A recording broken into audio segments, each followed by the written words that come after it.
On this episode of Lifeguard, the search for an adrenaline rush at Sunset Cliffs leads to an urgent 911 call. Someone with sounds like a fractured ankle, Sunset Cliffs, and they're on the rocks. And in Newport Beach, Tunnel was caved in, so we jumped down and we heard screaming. Calling party advised a teenager was digging a 6-foot trench in the sand. They're trying to dig him out at this time. lifeguards race against the clock to find a boy buried alive in the sand. 62's on scene. We have multiple people digging in the sand. They were digging. It just didn't seem like they were digging deep enough and time was running out. I remember pretty vividly right when I saw his head and the paleness of his face that I didn't think he was alive.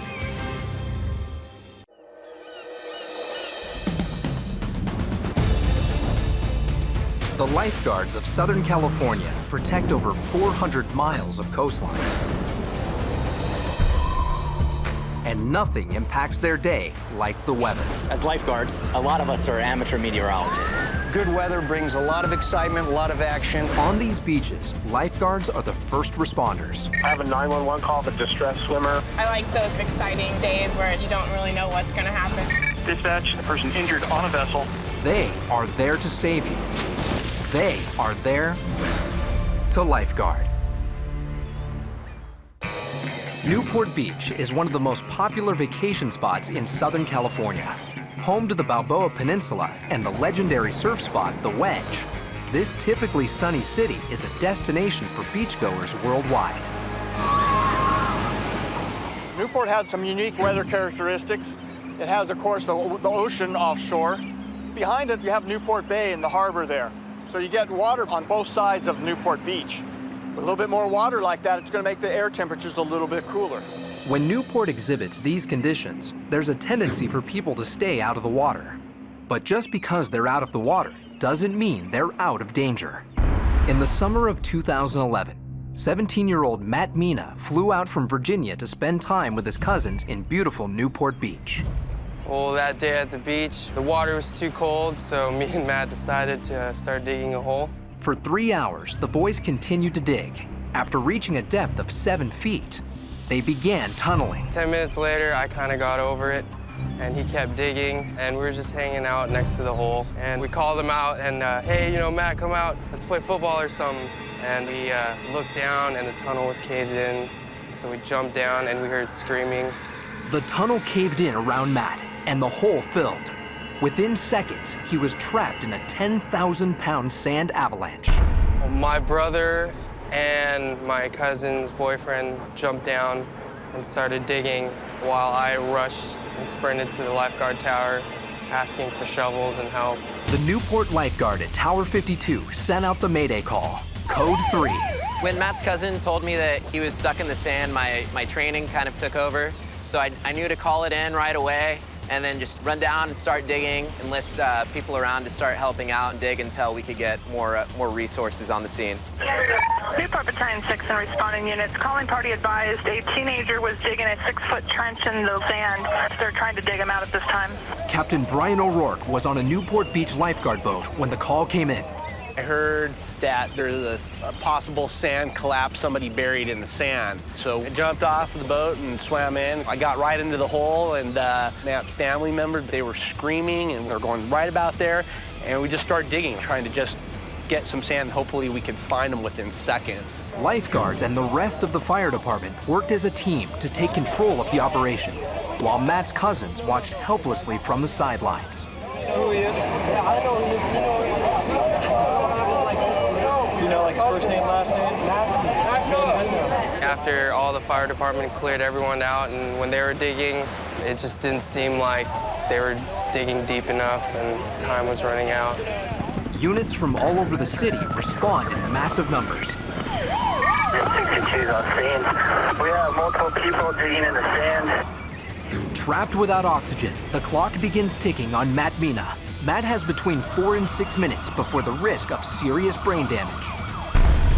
The day that Matt was buried under the sand, I was what they call the incident commander, or the IC, in charge of the overall operation. So my job is essentially to show up and try and make some organization to the chaos that's already happening. So this time we'll need additional manpower to assist with digging. Word of the collapse spreads, sending the beach into a panic. And police are called for crowd control, while more search and rescue teams respond to the beach. Lifeguard Alex Skur arrives 12 minutes after the initial call. When we arrived at the incident, there was quite a few people in a big circle surrounding the event. Listen up! Get behind the emergency vehicle! Now! Went and reported to the incident commander, and he told me to go find Captain O'Rourke and start digging. Removing the sand posed an immense problem to the rescue effort. With every handful they scooped out, another slid back in. They had to dig outward before they continued downward. 15 minutes in, and Matt was still 4 feet underground. Based on that, I had to start formulating a plan of what we were going to do and how many resources we were going to need to take care of that. I put one of the captains in charge of just the diggers inside of the hole. I'm gonna ask everybody to take 5 steps back. And I had another captain in charge of the perimeter. Rescue workers teamed with bystanders to create concentric circles of diggers around the point last seen. But even with all the manpower and organization, progress was painfully slow. After the first 20 minutes when the fire department was digging, I couldn't comprehend it, but I thought he was for sure dead. Hey, you guys gotta jump back to where the sand's wet. A lot of chaos going on, a lot of people panicking, and then we had more resources come in. We just kept digging and digging, but it was frustrating because every time we made a lot of progress digging the hole, it just kept caving in around us. In the back of your mind, it didn't seem like there was gonna be a good outcome in the situation. Keeping the sand out of the hole proved to be a massive undertaking. Rescuers were forced to widen the opening by 20 feet across, or risk a chance of a second collapse. This extra step took time, something Matt did not have. In our business, we have what we call an incident clock, and our dispatch center will tell us when we've been on scene for 15 minutes. So in this case, and that starts triggering more alarms in our head. Everybody knows that the human brain can only sustain about 4 to 6 minutes without oxygen. It had been 20 minutes since the sand collapsed on Matt. The crowd of spectators continued to grow. And I was starting to become very concerned that this operation was going on for so long that Matt wasn't alive down there. And then I have to start then taking a look at what we're going to do with all these people that are on the beach, all these rescuers that are in the hole, the news helicopters above us. It was just this humongous operation with hundreds of people watching. And if we pull this teenager out that isn't alive, now there's the psychological trauma of everybody else that happens to be at the beach that day. 25 minutes in, people began preparing for the worst, but lifeguards in the hole continued their frantic digging. I was exhausted digging sand that weighs, so heavy digging out, but it was also like an adrenaline that you don't feel every day.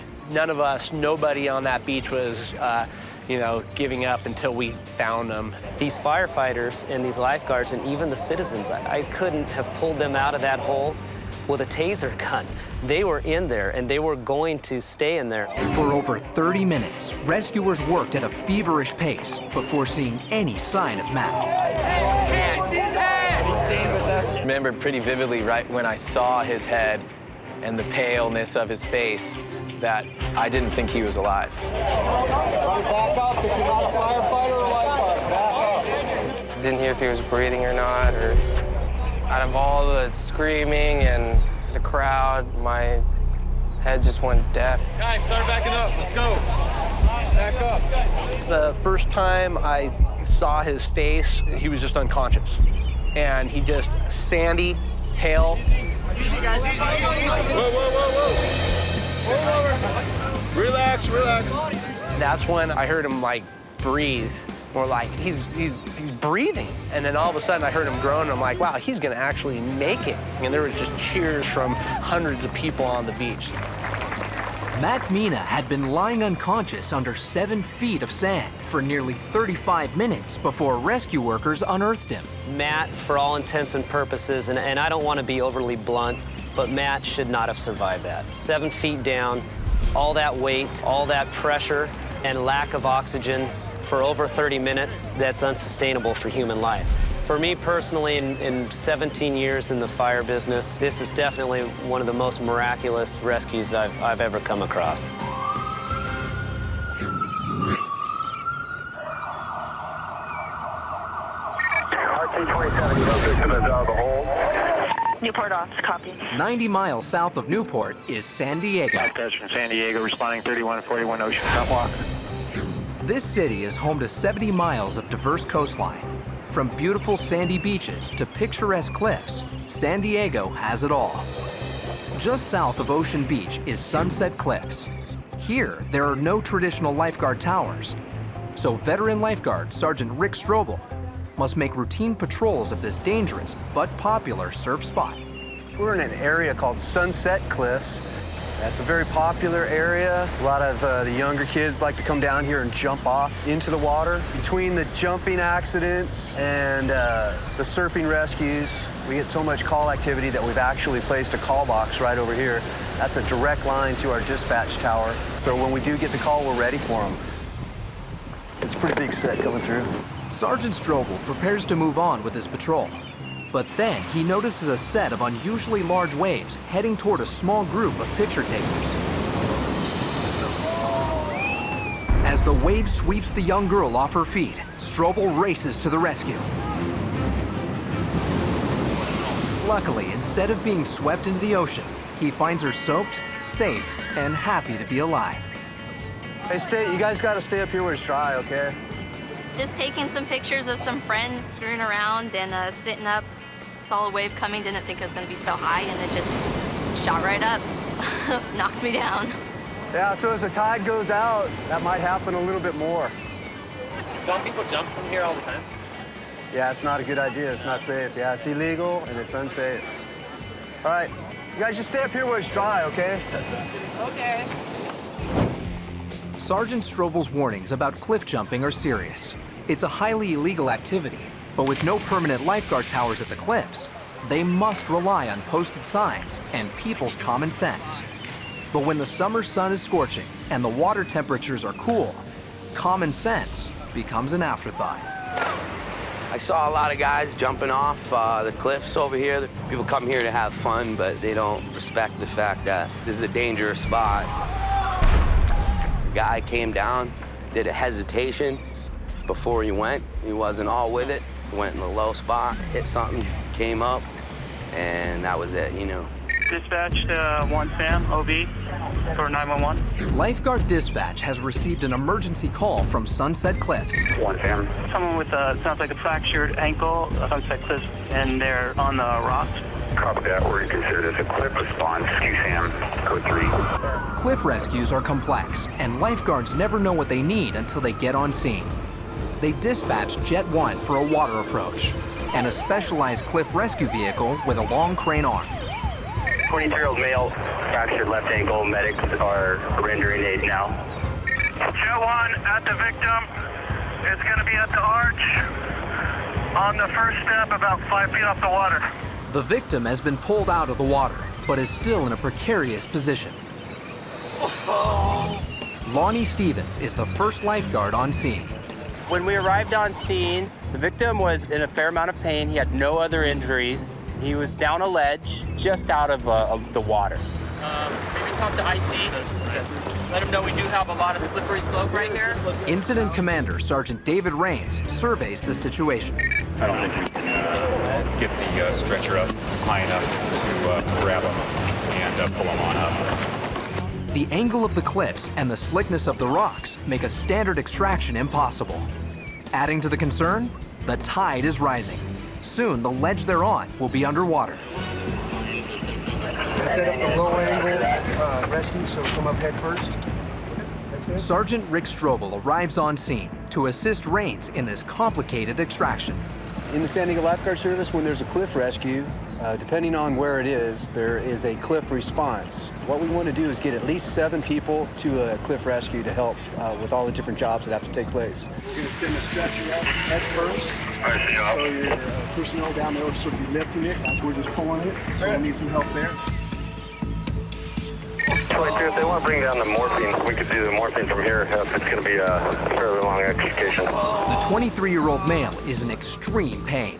Sergeant Strobel and his team jump into action. Patient care is our primary concern, and paramedics were able to just stabilize the patient, give him some morphine for the pain, and assist us and package him in the stretcher. By the way, just to give you a heads up, we got the tide coming up really fast.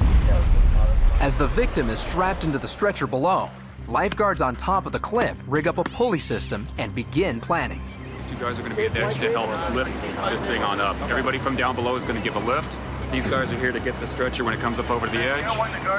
Jacob is going to monitor the belay. All of us are going to pull on this line and just get him up over the edge. We make a lot of coastal cliff rescues here in the city of San Diego. Lifeguards annually make over 40 coastal cliff rescues. Try to get this close to this one lip right here. With slippery green moss covering the rocks, the lifeguards will have to shift the victim before attempting the extraction. Hey, next week, just go up to this one lip. Next one, right? You're going to haul about 2 feet. 1, 2 feet. Right there. 1, 2. Lifeguards, firefighters, and paramedics haul the victim up the cliff face with extreme caution. Any aggressive movement could further damage his ankle. Got him. Nice work, nicely done. With the victim off the rocks, lifeguards rush him to the waiting ambulance.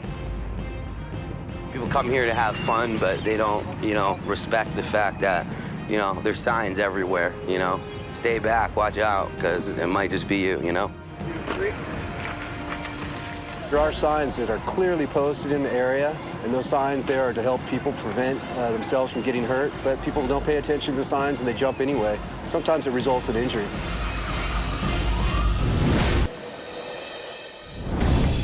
This is Ocean Beach, San Diego. The primary landmark? Ocean Beach Pier.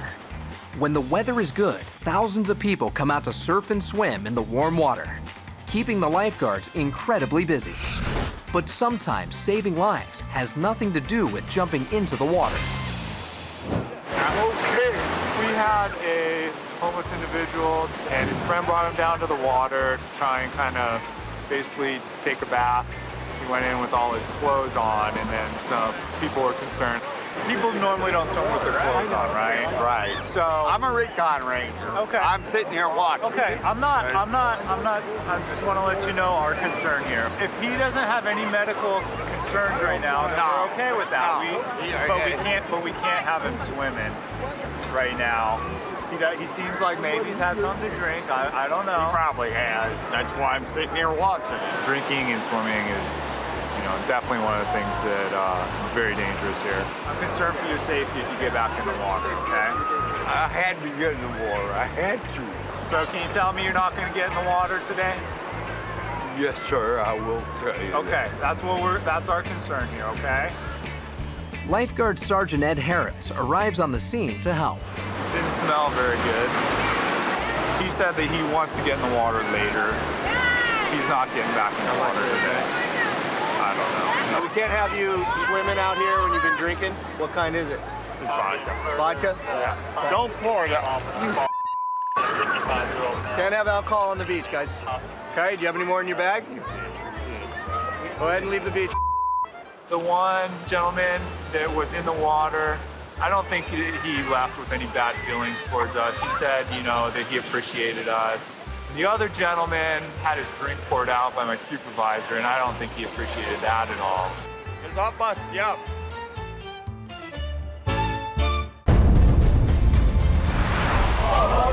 Back up if you're not a firefighter or lifeguard.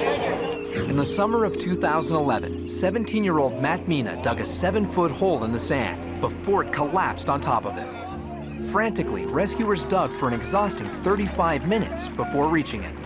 And to the surprise of everyone, they found Matt alive.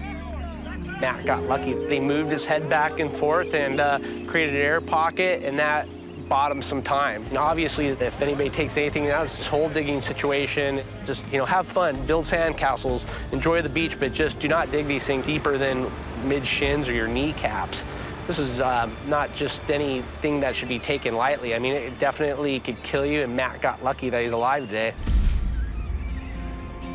6 weeks later, Matt returns to Newport with his mother, Melissa, his father, Manuel, and his sister, Megan. Eternally grateful, the family finally gets an opportunity to meet Matt's rescuers face to face. Hi, I'm Brian O'Rourke. Hey, Matt, how's it going? No shakes. Hey. Thank you. Hey, no problem. Excited to see Matt return to the beach, first responders gather for a chance to meet the thankful family. I'm happy for Matt and his family. This was a miraculous rescue. The people here in Orange County have very good emergency response systems, and it all came together that day. From the bottom of my heart, man, thank you very much. News of Matt's return brings more rescuers back to headquarters. And soon his mother, Melissa, finds herself overcome with gratitude. Being a parent, it changes you. You realize how precious life is. We're so happy and grateful that we were given this opportunity to be here today, to be able to personally come and thank everybody that helped save him. When was the first time you realized that you got pulled out of the hole and that happened to you? Probably when I first sat up, like, saw all these people, and it started to register that I'm alive, but I just got buried. So we were very fortunate the way everything played out that day. The adrenaline that you get doing this job, lifeguarding, is something that is a feeling that most people don't get to feel. Her mother is just digging and moving massive amounts of sand, and those are the people I'd love to just be able to thank too, you know. Everybody gave their full effort into that and did not stop, and we're not going to quit the whole time. So yeah, it was awesome. We thank everybody because he's a pretty special kid. And when I was down there, my life just kind of flashed before me, you know, all the good times, bad times, you know, it's people you care for. It's every single person out there helping to dig. Everybody from fire and rescue, the police, to lifeguards especially. I couldn't thank them more, you know? So I don't think I'd be alive if there wasn't for lifeguards today.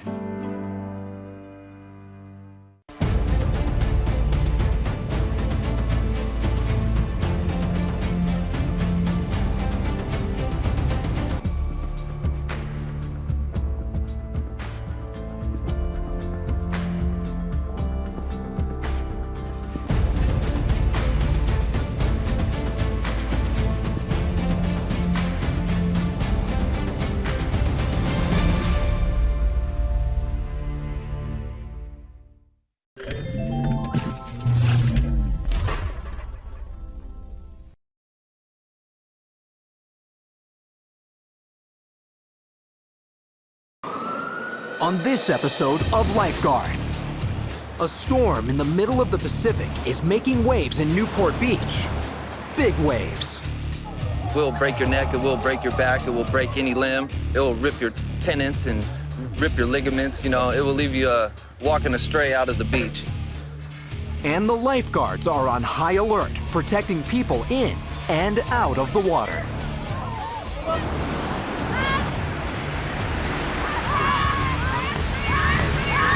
Get the lifeguard. While in San Diego, lifeguards race against the clock to get a severely injured victim to medics on shore. It's going to be a 25-year-old female with traumatic injuries from a fall.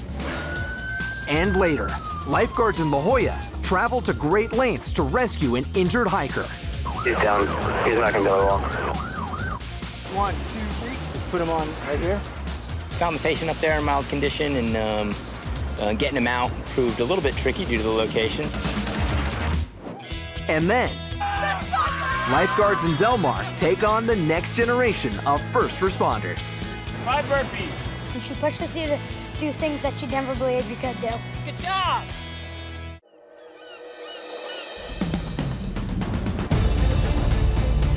The lifeguards of Southern California protect over 400 miles of coastline. And nothing impacts their day like the weather. As lifeguards, a lot of us are amateur meteorologists. Good weather brings a lot of excitement, a lot of action. On these beaches, lifeguards are the first responders. I have a 911 call of a distressed swimmer. I like those exciting days where you don't really know what's going to happen. Dispatch, the person injured on a vessel. They are there to save you. They are there to lifeguard.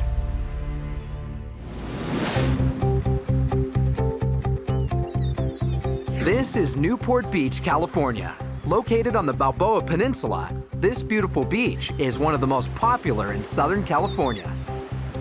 Large beach crowds always keep the lifeguards here busy. But today, crowds are not their biggest concern. Today, the lifeguards are preparing for a monster. A monster that comes alive with a vengeance. A monster that is simply known as the Wedge. The Wedge is a huge wave that only forms when several unique weather conditions come together.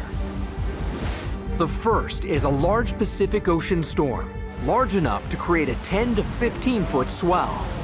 The second is a combination of wind and tide that steers that large swell towards Newport Beach from the south. An interesting thing about Newport Beach is the phenomenon, the surf break called the Wedge. That area generally faces south-southwest, so it picks up a south swell quite well. Incoming storm waves from the south hit the jetty at a 45-degree angle, reflecting off and then hitting the next wave of the set. When these two collide, they form a wave much larger than either of the two separate waves.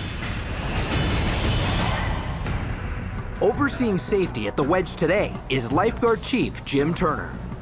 We've got a large crowd. The Wedge just had its high tide. Everyone is here to watch the big waves. Today, the lifeguards have extra staff on duty and a precise game plan. In addition to the guards on the tower, they will also station guards on boats outside the breaking waves and watch from the water's edge. Because here, response time is everything.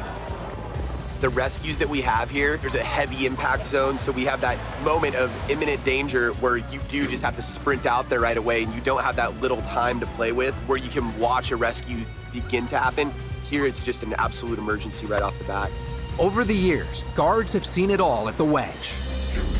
On July 24th, 2009, the lifeguards witnessed the raw power of those waves as they slammed an experienced body surfer into the jetty, pinning him against the rocks. Guards responded immediately from the beach and rescue boats, trying desperately to get the man out of the water. They were successful in pulling him out and onto a rescue boat, but it was too late. He had drowned in the waters of the Wedge. Even with the dangerous and violent water conditions, the Wedge still attracts body surfers from all over the world. I'm from Kailua, Hawaii, and came today to try to catch some waves at the Wedge. I drove from Portland, Oregon yesterday to come down to be here. I'm from Egypt. I've actually never seen waves like this size live, ever, period. They may love the ride, but with 20-foot waves, the dangers are obvious. The Wedge tends to break in a really shallow water. And so here you're gonna see a lot of dislocated shoulders, broken collarbones, and we do get our occasional spinal that happens here as well, and our C-spines where people do break their necks. You gotta know how to take a pounding, and if you ain't ready for it, it will break your neck, it will break your back, it will break any limb, it will rip your tendons and rip your ligaments, you know, it will leave you walking astray out of the beach.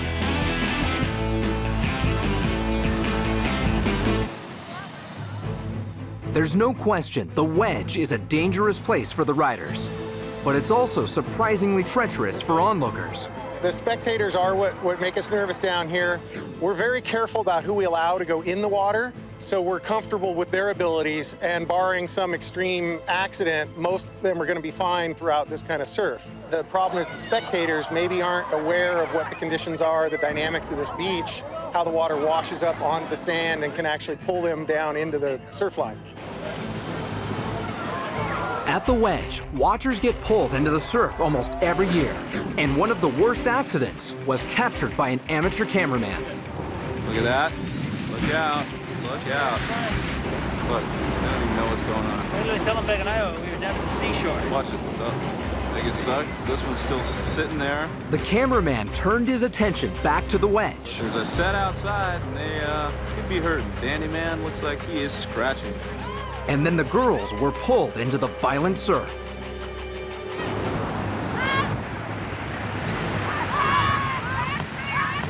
Oh, geez, get the lifeguard. You better get going.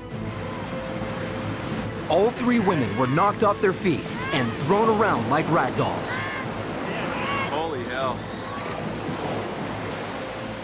But luckily for them, the lifeguards of Newport Beach were quick to respond. That one's okay, we hope. Her mom or whatever, having a tough time. Because of their respect for the raw power of this unique wave, the lifeguards will always keep watch on the Wedge. 80 miles down the Southern California coastline in San Diego's Mission Bay, hot summer sun is bringing out hundreds of pleasure boaters. And the lifeguards know that this increased activity in the bay is a perfect recipe for one thing: emergencies. Dispatch to 4 Sam, got a 911 report of a person injured on a vessel. It's going to be a 25-year-old female with traumatic injuries from a fall. Lifeguards Steve Orlowski and Mark Brown are the first to respond. Guardian 1 responding. We arrived on scene and it was a 50-foot sport fishing vessel that had a lot of people on board. It seemed to be having some kind of a gathering or a party on board. Using their training as emergency medical technicians, once on scene, the lifeguards quickly assess the victim. I'm gonna feel back here, okay? You're gonna be good. Got on the boat, we saw her laying on the ground with a couple wet towels around her, and so we just worked from there. She either slipped and fell or tried to jump from the flybridge into the water and landed in her groin area on the railing of the boat, causing her traumatic injuries. She's got blood here. Yeah, there's some on the side of the boat right there. The victim's injury has caused severe bleeding and needs to be controlled immediately. She was gonna be a major trauma, so we wanted to be off that boat as soon as possible. The lifeguards and their rescue boats are crucial in the process of transporting victims. Essentially, the boats are water ambulances. We just wanted to confirm that the Sports Center dock is going to be the best location for the medics. That's where we have them routed now. Typically, there's a lot of traumatic injuries, and so having the skill of emergency medical technician is a key component out here on the harbor unit. Lifeguards transport the injured woman to the medics waiting on shore in less than 10 minutes from the initial call. 26-year-old female weighing 107 pounds. She's in extreme pain, a 9 out of 10. Thanks to the San Diego lifeguards, the woman is now on her way to the hospital.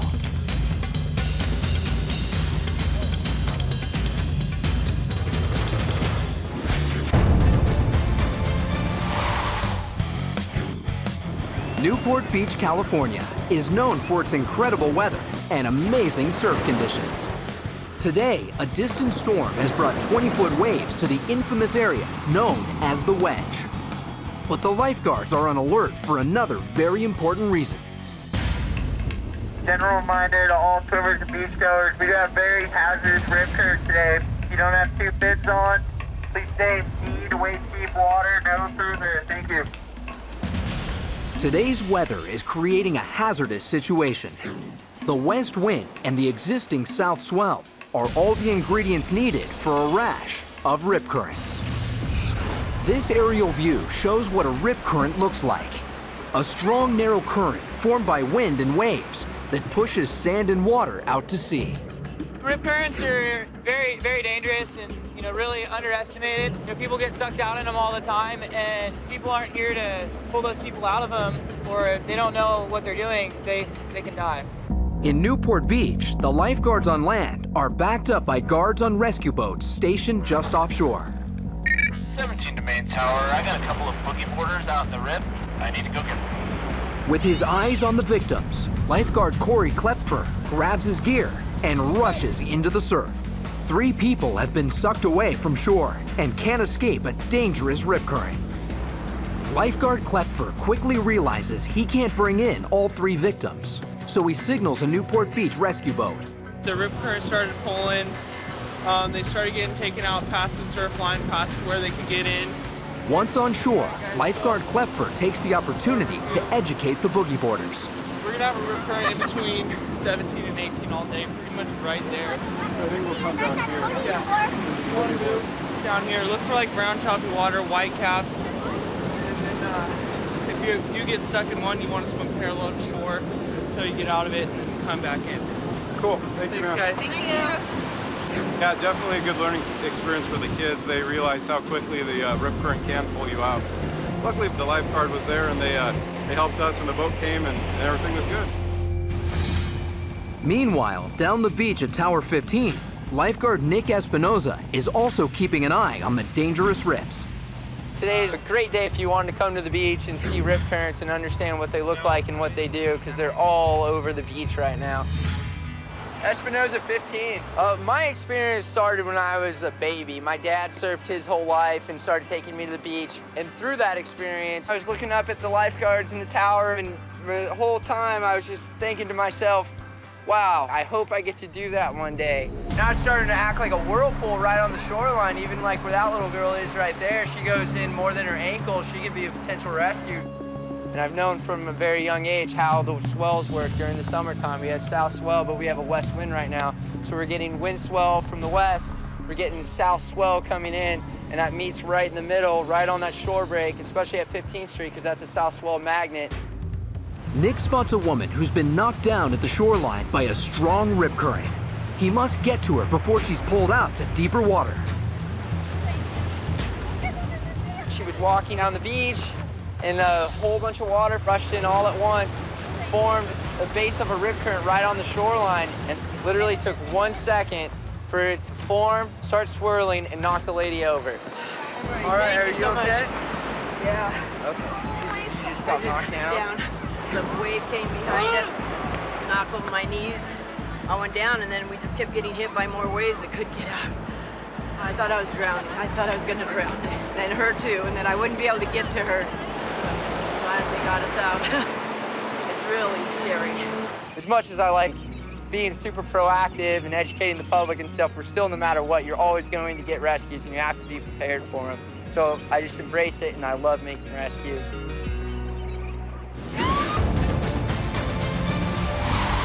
When it comes to beach cities in Southern California, it doesn't get much better than San Diego. But with 22 million visitors each year, the beaches have a tendency to get crowded.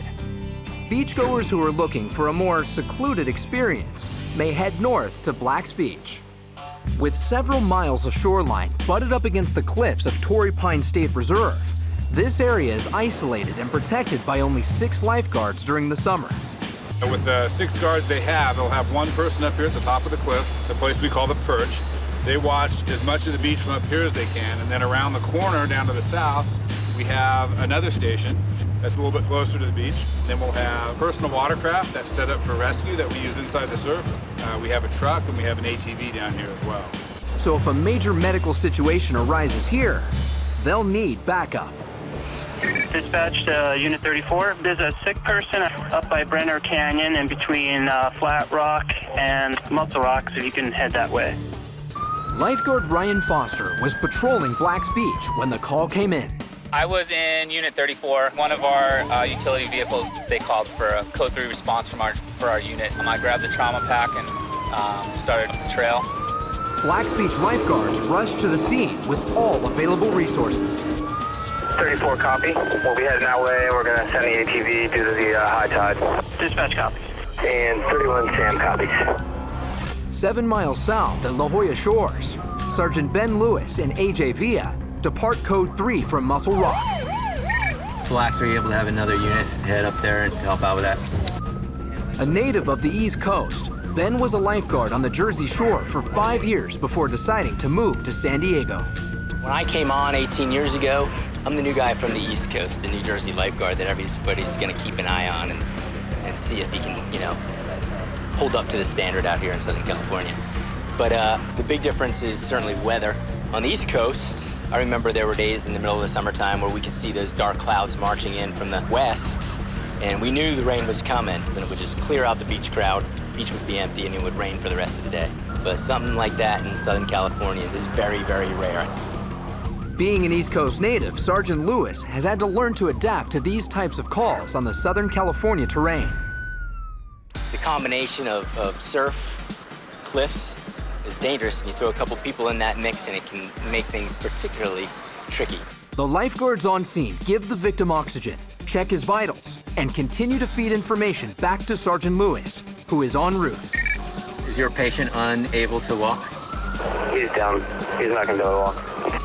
I took him a Sam copy. I think the best way to extricate him is going to be carry him over Muscle Rock. I took him a Sam copy. Sounds like he might be at the far north end, beyond some rocks, where the tide pinches off, so access could be a little difficult. The lifeguards who were first on scene have stabilized the 61-year-old man, but they have a huge problem.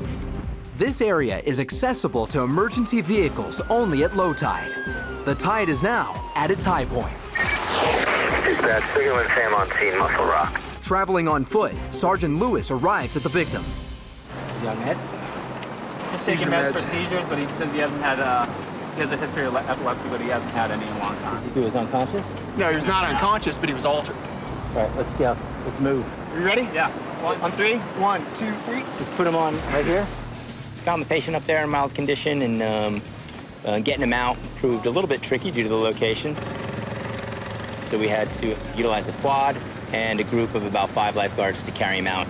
We carried him out down a little stretch of beach, over some rocks to an awaiting 4x4 pickup truck, where we were able to drive him 2.5 miles to the paved road, where we had a fire department and paramedics awaiting the patient. 31 Sam dispatch, Unit 34 has got the patient en route to the base of the road to get with medics. Dispatch copies.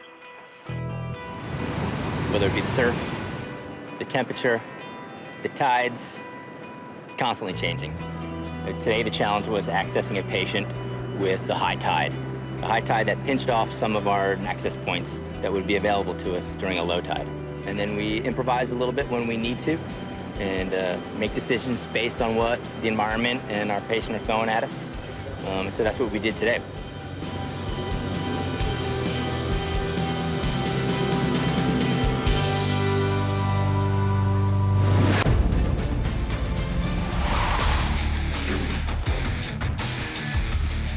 On any given summer day, the lifeguards of Delmar Beach keep their shoreline safe for beachgoers. From rescues and rip currents to managing high winds, it's not an easy gig. To make matters worse, there's a well-trained group always looking to take their jobs. This is that group, the Delmar Junior Lifeguards. Around the cone, guys. It's a sunny day in July, and the water is warm. Perfect conditions for these junior guards to learn aquatic skills and team building. The Junior Lifeguard program started about 30 years ago with probably 6 kids. Over the years, it's developed into a very successful program, especially if you're growing up in a beach environment. You want to be aware of beach conditions, ocean conditions, and that's exactly what the Junior Lifeguard program provides. Leading this next generation of lifesavers is a lifeguard with a name to remember. This is Turtle Rudolph.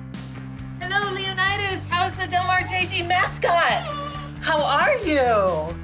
My desire to become a lifeguard started in college. A lot of my friends were lifeguards, and it looked exciting and fun, and I followed in their footsteps. Being the junior lifeguard director includes a lot of activities. I work with parents and have parent conferences, and that also includes workouts and joining in with the junior guards every day. Ready and down. 1, down, 2. Turtle's super great because she's fun, she's awesome, she's athletic, and she pushes you to do things that you'd never believe you could do. Good job. It's Friday. You guys excited? Junior lifeguards is definitely the building blocks to become a lifeguard. We talk about rip currents, we go through first aid, and they also get to train with lifeguard equipment. You guys know what it means to attack the waves? Of the current staff of 60 Delmar lifeguards, almost 40% were junior guards. My first year doing junior lifeguards, Turtle was my instructor, so when I was a little 10-year-old, Turtle took me under her wing and showed me what to do and how to do it the best way I could. And basically taught me everything I know, made me who I am now as a lifeguard. Hey, what are you waiting for? Yeah! 5 burpees. Get some air, jump up. Nice job, guys. While Turtle and her team pass on the skills, they also focus on the fun. Kids get fitness, they get a day in the sun, no video games, they're interacting with each other, learning new skills. But the junior lifeguards also get something else. Everyone always asks about my name, and you're just gonna have to come be a junior lifeguard to find the answer.